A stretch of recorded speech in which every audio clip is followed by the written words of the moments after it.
What's up guys, SLOTH here, and today we're doing something we haven't done in a while, which is updating the top 5 junglers. With patch 3.19 we've seen quite a few changes since I've last made a list like this. We've seen the introduction of Camazotz, we've seen a nerf to Susano and a nerf to Nemesis and various other changes, so we'll go over this again. As always, this is obviously partially at least an opinion piece. It's based on numbers, but there's opinion coming into it every time. I know that's not gonna keep the smart as bronze players from commenting, but God XYZ is so good. But I just wanted to say it anyways. You know, your opinion may differ, so be it. Whatever. Let's go. Number one. Number one is already one of the more debatable cases because it's kind of between three gods at the moment, in my opinion. I will give it to the only one that I won't find in the assassin category, though. I will give it to Ao Kuang. Ao Kuang has not seen any nerfs whatsoever that would impact his place in the meta. He's still very, very strong. He still does have his execute potential. He's still harder to counter because of magical damage instead of physical damage. The only thing that really changed in the regard to playing against Ao Kuang is the existence of Ancile and the buffs for that item. So he has a slight disadvantage compared to before, but it's really nothing major.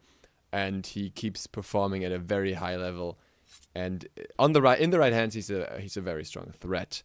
What he doesn't bring is as much team utility as some of the other characters we will talk about later, but he makes up for it with ridiculous damage. Now, if we go into the guard builder here, I will show you a build, as I will for every guard in this top 5 list. The build I'm choosing here is obviously starting with Bumper's Mask and Imperial Helmet, not with boots.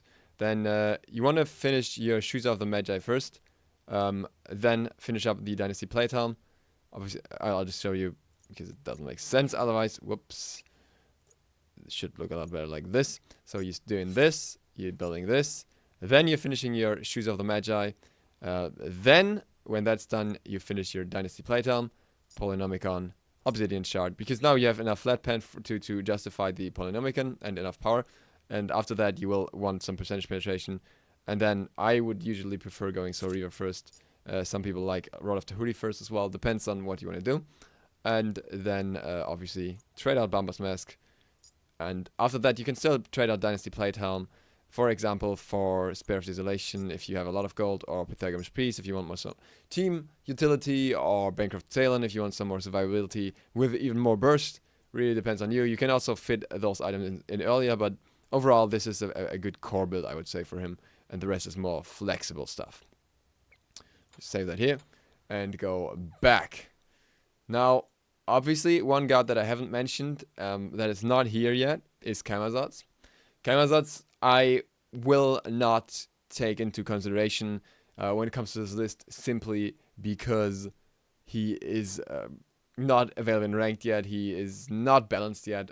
From what we've seen on PTS, is very, very strong in terms of damage and clunky in some other regards. So probably overpowered at this point, and we will just have to wait out until he's further adjusted, which could actually happen again before he hits life. Just pointing that out here before we go into the other gods.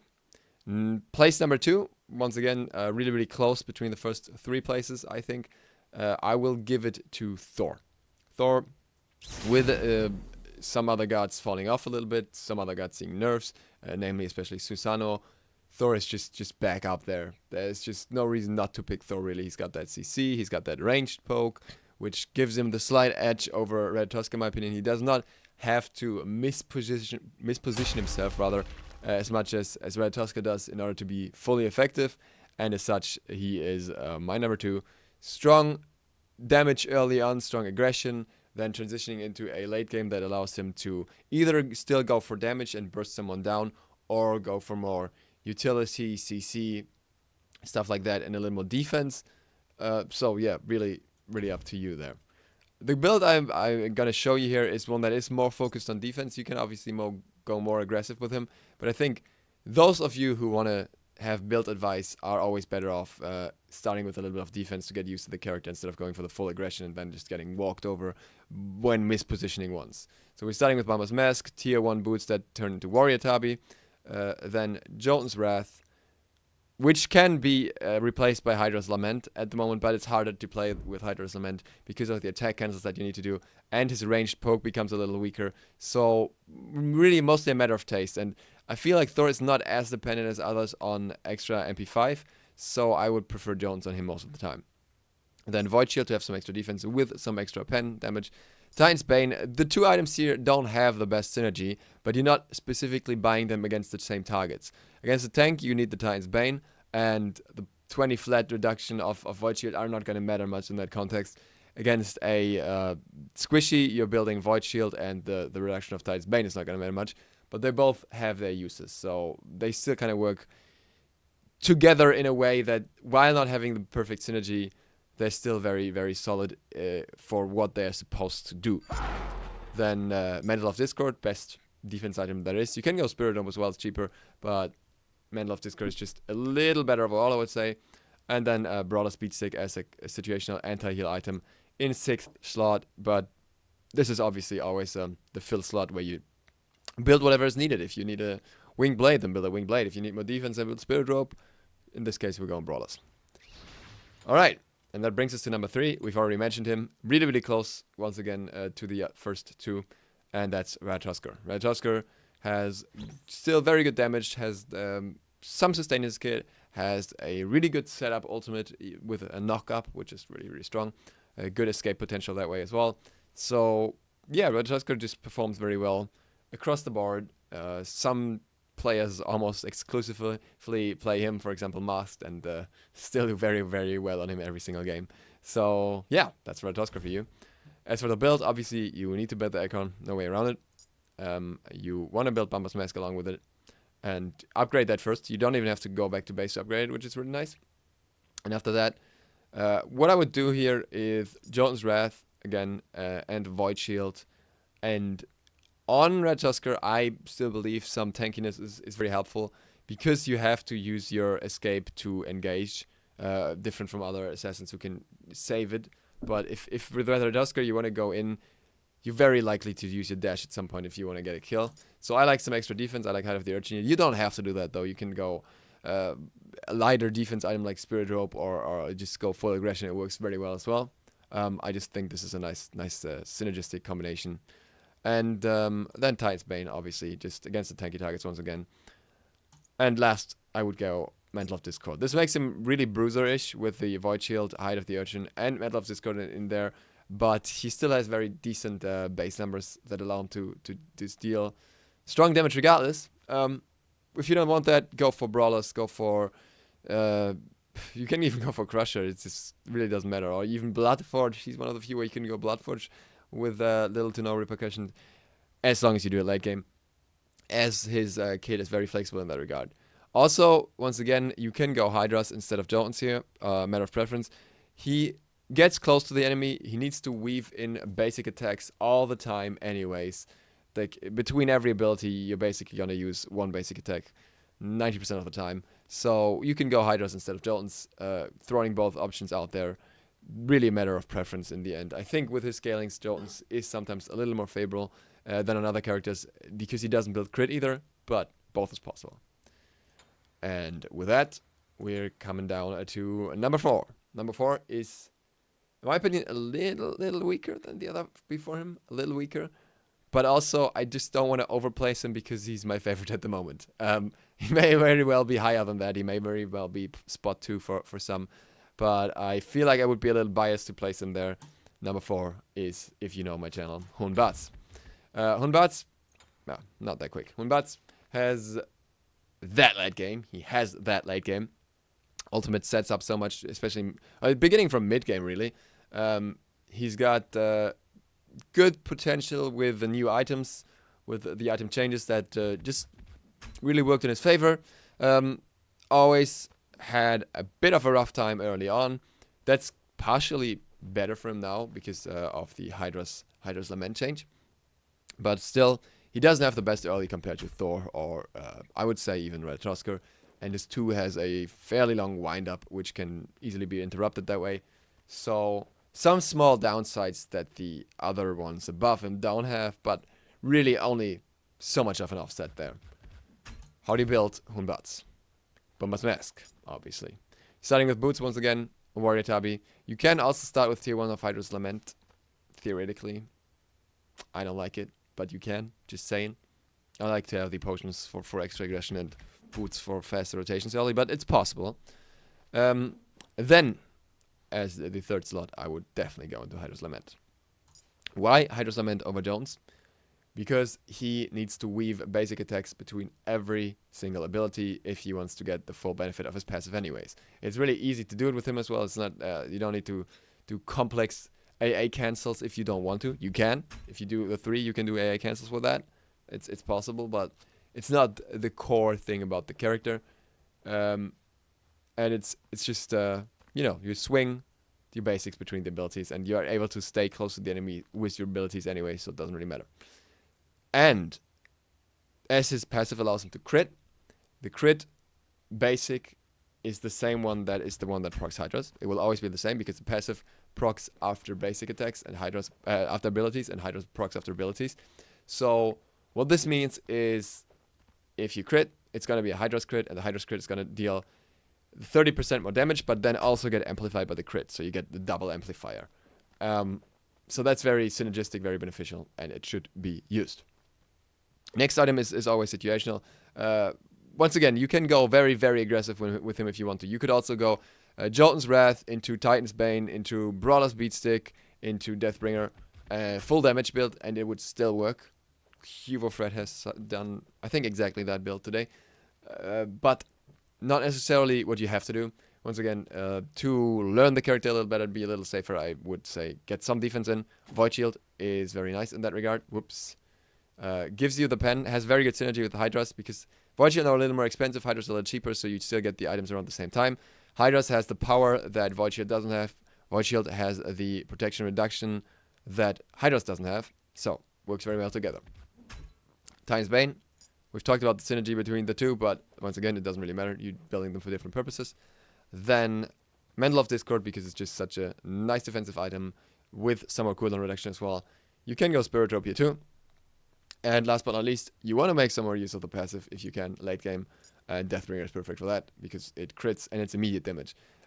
Usually, Malice gives you more DPS as a single item, but with Deathbringer, the thing is that the damage gets added to Hydra's Lament. That is not the case for Malice. So you're going to amplify your basic attack even more this way, and it's stupid damage. It's really, really, really strong if you get hit by that combo. So I would recommend Deathbringer over Malice here, despite of being more expensive. That's number 4. Number 5 is probably the most debatable case, because there are quite a few that will come into question. Some people would say Willish. I do not think so. I do not think so. She is just too situational and too easily countered. Some would say Sir Cat. I would not necessarily disagree. But the problem with Sir Cat is that when the enemy team is in lead and Sir Cat's falling behind, she has a bit of a rough time compared to some others. Some would say Mercury. Not that many would say that, but I know some would. And I would not necessarily disagree. The thing with Mercury is that he just doesn't see enough play to justify putting him there. Some would say Nemesis. We'll talk about Nemesis in a bit. Some would say Naja. And I don't know. That could easily be the case. I just feel that he's also a bit more situational than who I place in number 5. He has that damage, but he also has the risk of being misplaced, displaced at the wrong time and not getting out without his ultimate. But he's very strong still. I would easily see how he could be number 5. The number 5 we're going with is Fenrir. Fenrir, because he still has very strong setup. He is good throughout the game. He's got a little buff in a while ago. Nothing major, but he's just good. You know, he can just pick someone out of a team fight. And he's very flexible. When you fall behind his Fenrir, it's not much of a problem because you can just go defense and not really have a problem. So that's going to be reflected in his build as well. But overall, this character, on top of being a great counter to some gods, obviously, he's a great counter to Ratatoskr especially, just brings a lot of utility to the field. And that's not something that many assassins do to the same level. So that allows him to be in the top 5, in my opinion.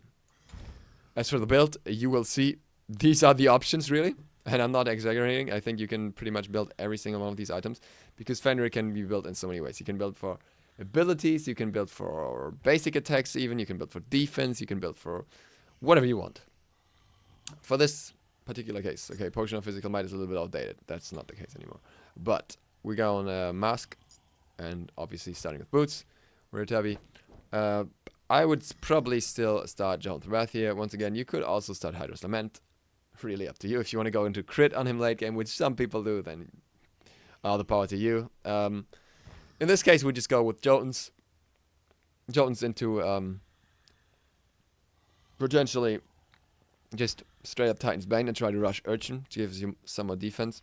Could, for example, go into Winged Blade after, and let's see if it's somewhere here.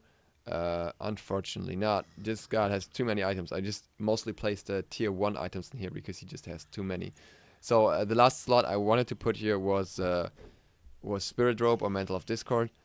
But really it depends. It depends completely on the situation. You could go Bulwark, you could go Midgardian Mail, you could say, hey, I want some more power as well. I want shifters, I want to slow enemies, I want Frostbound. I do not need Wingblade. I need a Witchblade, and along with that, I want Spectral Armor to counter the hell out of some enemies and get my cooldowns back really quickly, which is really nice on Fenrir if you've ever used that old cooldown reset with the beats. So, really, his builds are flexible as hell, and I would feel very weird just recommending a particular one, because you can do so much on Fenrir when it comes to building. And then, let's talk about the ones we haven't talked about. Arachne. Arachne is strong. Arachne can face walk in lower levels of play. Arachne always has the problem of having to play really dangerously to perform on high levels and being relatively easy to shut down. That's literally why she's probably hardly ever going to be in the top 5. Still good at the moment. I don't think she's bad. She's, she's better ones. She doesn't benefit from the new Hydras because she's got 0.5 scaling on her first basic. She doesn't have the fastest jungle clear, all that. Yeah.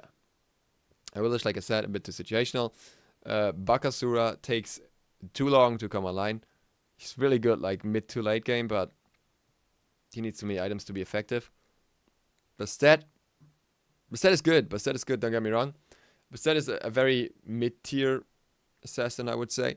Got a small buff recently. She's insanely good at split pushing. She's just not the kind of god that brings a lot to competitive.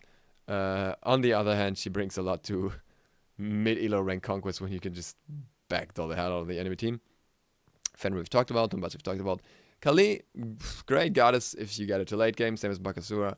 Comes online earlier than Bakasura, but still too late. That's just the problem. If you're not coming online earlier, then what you gonna do? You cannot, like, if you get her to 30 minutes, then you probably have a very good chance at winning, but too many teams will surrender before 30 minutes, too many teams will lose before 30 minutes. Yeah, Loki's not a jungler. Mercury, once again, crit late game is always gonna hurt. A bit in the same boat as Kali. I think a bit strong in some regards at the moment because you just can do more early, but really depends on whose hands he's in. He needs to be in the right hands to be effective. Naja, we've quickly talked about him. I just think that dispositioning is a little too risky, but still a very strong character. Nemesis. Nemesis is, yeah. She's alright. She saw a little too many nerfs. She was completely broken, and now she's, went from here to here. Nemesis still has her, her specific job to do, but it's not the same way she was able to before. I may be underrating her. Excuse me.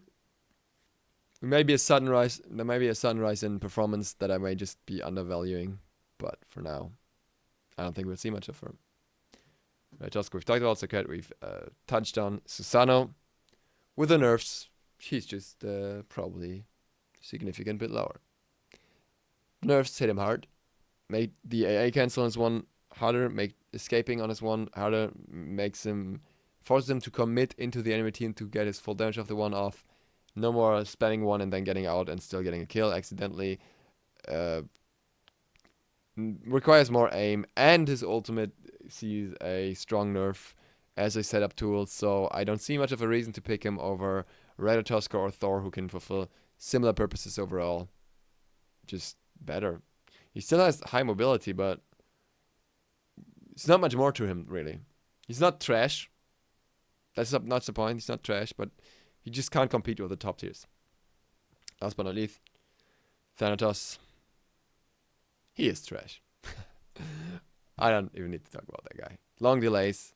If you want to get him back in the meta, take away the delays on his abilities. Give him something that allows him to perform better past the early game. Lack of mobility, really, as well. Thana for you. Pop some god. Right.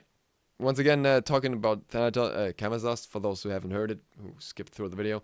Camazotz, I'm not going to put him in yet because he is still in his beta phase, so to speak. He is banned and ranked and all that stuff. And I think he would be overperforming. I think he would probably take spot 1.